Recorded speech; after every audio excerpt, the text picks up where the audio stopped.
trying to get to the bag. Everybody want to get to the bag. He gonna have.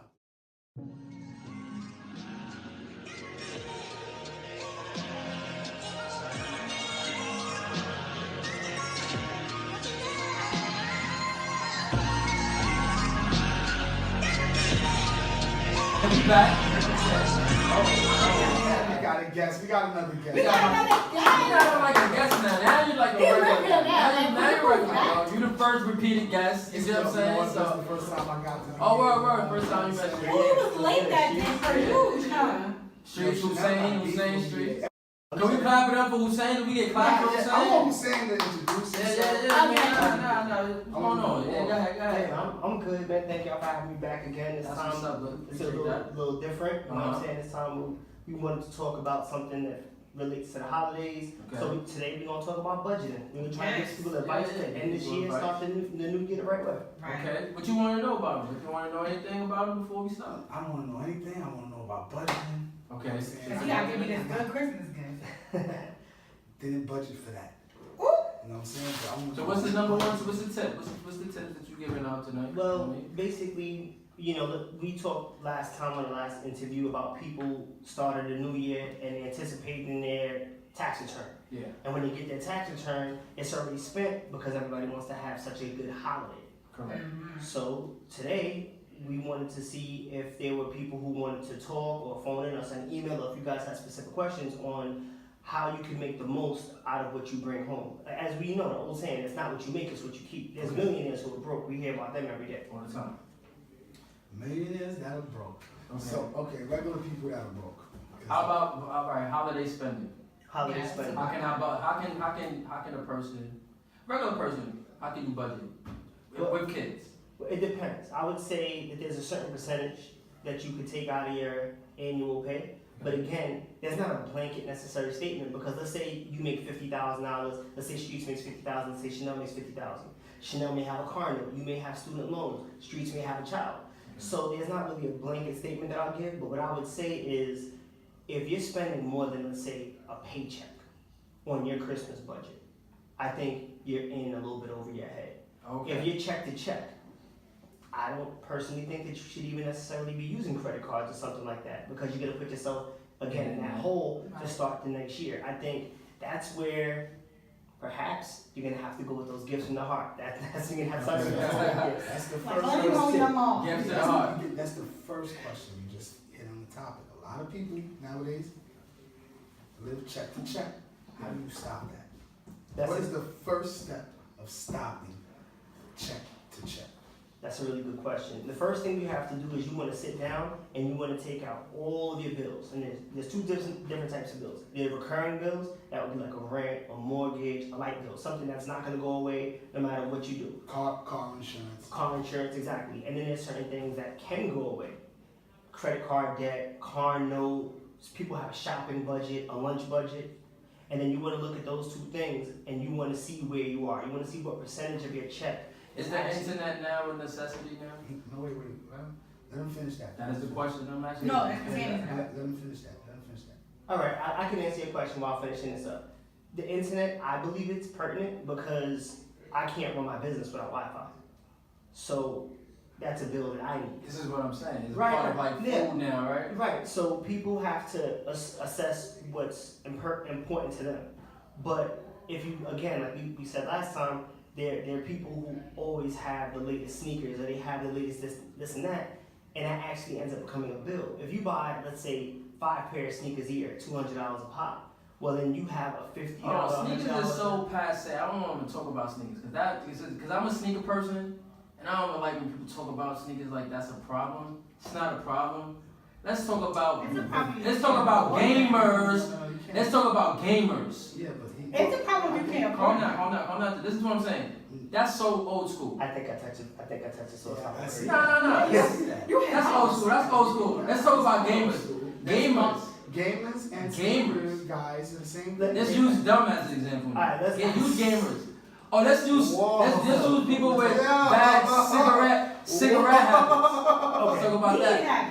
Let's talk about furthermore. Zoom in on these purples right here. That's why I really like. fuck you Yeah, talking that about? was What's up? crazy. So now we'll go back to Alright. budgeting. So now after you figured out what you have to pay and what you can do away with, you have to really look at what percentage of your income is going out. So your income and your expenditures. Most people, believe it or not, spend more in a month than they actually take in, and that's where credit cards come in, because people live beyond their means. So now, once you assess those things, you have to see what strategy you're gonna set up to open up that difference in income and outgoing.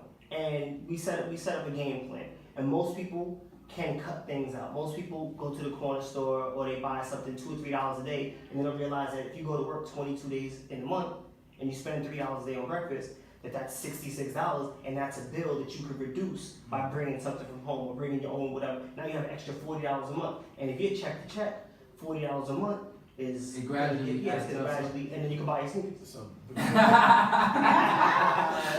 my guy. That's my guy. so, before you keep going, you had said, living beyond your means and with the credit card. So, is your advice for you not to have a credit card? You better off not having a credit card or having a credit You card? need credit cards. I think that it can go either way. I actually bought my first investment property with credit cards. You need credit cards. So it depends on your usage. It's like anything else. Everything is a matter of whether you're going to use it as a weapon or whether you're going to use it as a tool. If you use a credit card responsibly, that can help you do amazing things down the line with really good credit. Now, if you use it irresponsibly, all that's going to do is put you in a hole. So if you're going to a store and your credit card is 30%, now you bought, let's say, a $50 t-shirt, that t-shirt ends up costing you $100, did you really need the t-shirt? If you look at most things, I'm going to stick to clothes because I think that that's something that most people end up getting themselves in trouble with, because styles change. So now you're like, oh, I gotta get the new whatever it is, and in 6 months you're not even wearing it. People say 80% of the clothes in your closet you don't even wear.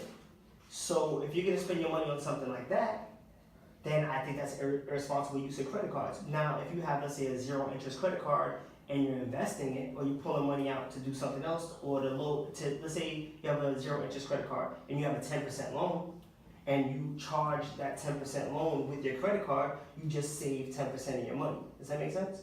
Yeah. Yeah. So it depends on your usage, just like anything else. So I have a question. Mm-hmm.